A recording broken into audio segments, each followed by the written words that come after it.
the alley-oops at Kezar to the glory days at the stick. From who's got it better than us to brick by brick. It's always the 49ers way, from off-season to game day. Yeah, we talk back. It's the 49ers cutback.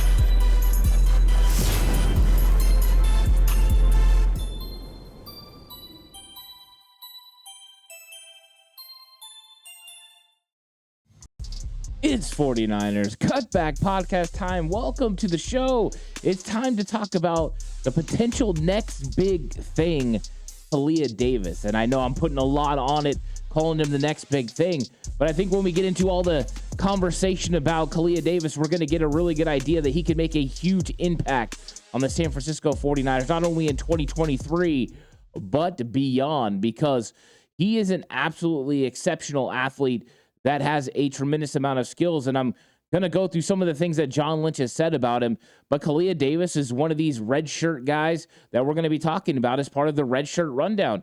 I'm going through these sophomore players that have sat on the sidelines and got prepared for what their impact is going to be in 2023. The 49ers do this pretty famously. We've seen them do this with several players, including Aaron Banks, but guys that, take that first year, really learn, and then they step into the program and are able to help the 49ers out in a big way. And Kalia Gavis is one of those guys they have those expectations for. They did open the practice window for him last year, and he did get 21 days of practice in with the 49ers.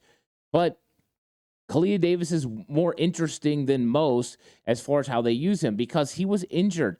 He had tore his ACL in part of his last part of his senior season and didn't finish the year. And the 49ers haven't been really wanting to draft players that have been injured. They've been very reluctant to take these players in the draft after some of the mishaps that they had early on in their drafting process. But Kalia Gavis was a redshirt they were able to do and draft that way, knowing that they were going to keep him on the PUP list, or the physically unable to perform list, for the entire season.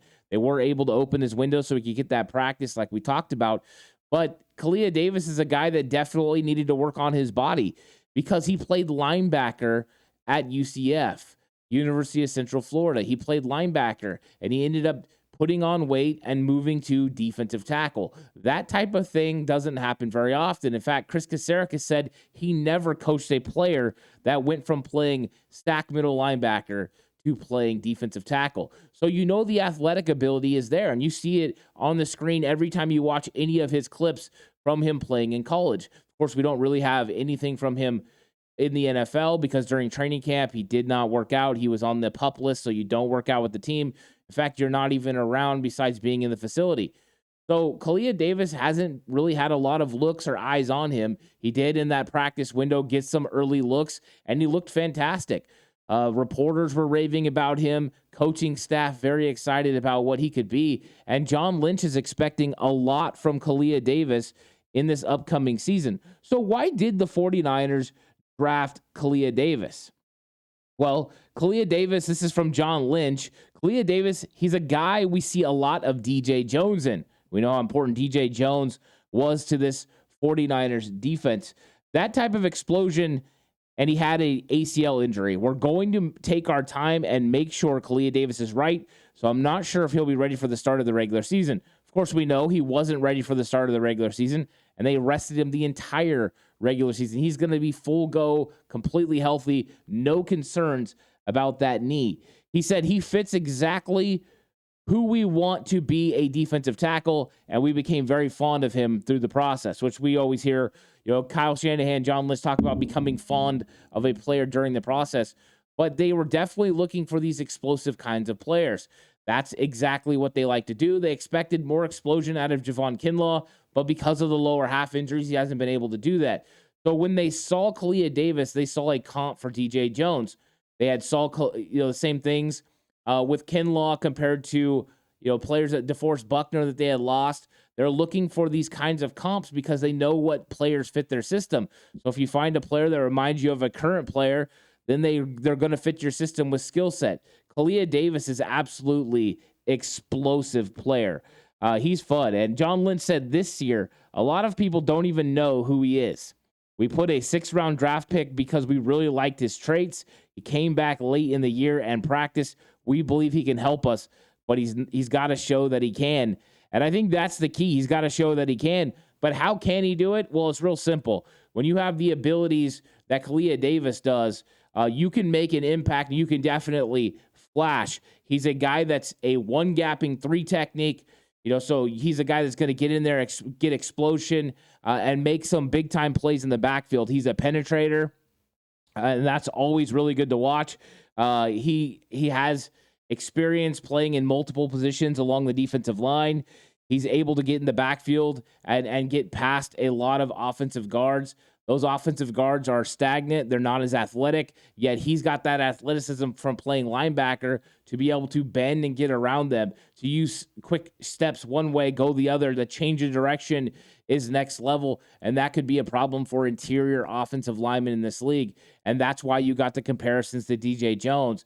Jones combined great upper body strength with quickness to be able to flash. He would get skinny, which means get sideways and be able to beat double teams. One of the problems with 49ers defensive linemen is sometimes they get square and they get blocked or pushed back by double teams, and they're unable to hold up against the run. They did really well last year in that category when they had some of the other players like Hassan Ridgeway, but when you watch a Kevin Givens or some players like that, they can get moved. Kerry Hyder, they get moved back. So Kalia Gavis is going to attack, and he's going to use his speed. One of the concerns that comes with Kalia Gavis, but if he can overcome it, this is why I believe he can be one of those next big stud players like a DJ Jones, is that quickness and first step are absolutely elite, which are necessary to play in Chris Kaceric's defense. But a concern I have is the fact that he put on that weight. He's very top heavy in the way that he looks. His lower half isn't fully developed. Now, him being able to take a full year off and just work out with the 49ers training staff, I'm sure they have him on a specific diet. And we've seen Aaron Banks make those transformations in one season, and I expect the same from Kalia Gavis. Why do I have the concerns about his lower half? Well, when you're playing defensive line, not only does that lower half have to be strong enough to get an interior push on an offensive lineman or take on a double team, but it also goes with balance, as sometimes he can get a little top heavy and tip to the side, which offensive linemen in the league will take advantage of. If he's got that fixed, and if he plays with a lower pad level, which you can't play for Chris Kaceric and have a high pad level, he will get on you. Kinlaw, when he got drafted, that training camp, we went there and watched, and every single day he was hitting the bag low, and that's all they were doing. It seemed very rudimentary, but he was getting that in Kinlaw's head. You're going to play low, and that's the same sort of thing they're going to do with Kalia Gavis. Now, Davis only being 6'2", that will help him as well. But if he can get that figured out and he can continue to learn some of the pass rush moves, this is the guy that has 3 down potential for the 49ers and interior defensive linemen. And I think that's what they're looking at. They did not exercise the 5th-year option on Javon Kinlaw, but Kalia Gavis could definitely step in next year. This year you roll with Kinlaw. Next year, if Kinlaw moves on, Kalia Gavis fills into that role behind Javon Hargrave, and you're ready to roll rotation-wise. Plus, Kevin Givens is going to go into the last year of his contract, and you can make some decisions there. But Kalia Gavis is an absolutely exciting player. The speed, the aggressiveness, the power, it's all there. He's just got to work on refining his skills, getting better with his hand placement, getting better with his technique, getting better with his balance, bringing his pad level lower. But all the physical traits in the world are there. This guy could be an absolute dynamic player. You turn on the film for 1 second, he flies off the screen with that elite first step, being able to get in the backfield, penetrate, and start chasing running backs down. That sort of thing was big for the 49ers with DJ Jones. That was an element the 49ers missed a lot in 2022. They didn't have DJ Jones to do it. Before that, they had DeForest Buckner. So they never really were without that penetrating defensive tackle. Now, that's Kevin Givens' game as well, but Kalia Gavis is a better athlete than Kevin Givens. If he can learn the techniques and skills that Givens has, he will be at a different level than Givens. And I think we can all agree Givens has been a very, very nice rotational piece for the San Francisco 49ers. Another concern that we have with Kalia Gavis is conditioning. He would sometimes get tired at the end of games at UCF. I think a couple of things are going to help with that. Number one, the new training program, them putting on weight the right way is going to help a lot. Also, him being a part of a rotation, he's not going to be expected to play as many snaps as he was at UCF, which means he can come in there as a fresh body and a quick guy. Imagine a talented, fast interior defensive lineman coming in the third and fourth quarter against an offensive guard that has been dealing with Javon Hargrave, Eric Armstead, Javon Kinlaw, and Kevin Givens. And now here comes Kalia Gavis in there nice and fresh, rolling and causing problems for him getting in the backfield. I think it's exciting. Whenever you have a player that has a combination of speed and strength that Kalia Gavis does, they have the potential to be a special player on your roster. And he has the potential to be the next big thing on the interior defensive line. We've seen the 49ers do it already. We've seen these players come in, develop, and get these big contracts like DJ Jones. Jones, a late-round pick. Kalia Gavis, a late-round pick. Jones wore number 93. Kalia Gavis wears 93. I know the number, the parallels are not there, but you heard John Lynch say it in his presser that Kalia Gavis reminded them of DJ Jones, and I think you could see that on film. Is there work to be done? Yes. But if Chris Kaserik can mold him into the player that he can be with those skills that he does have, he could be an absolute huge star and the next big thing for the 49ers defensive line, and continuing the process of replacing players as they leave could be absolutely spectacular for the 49ers. I'm excited about Kalia Gavis, and I know most of you are excited about Kalia Gavis too, because I've been hearing from many about Kalia Gavis. We haven't had a lot of updates, but he did so good last year in his practice time. They were glowing about him. I think he's on the up. I think he's going to make a huge impact in 2023, and I think by the end of 2023, we're going to have a clear picture of the kind of player that Kalia Gavis can be in 2024 and beyond.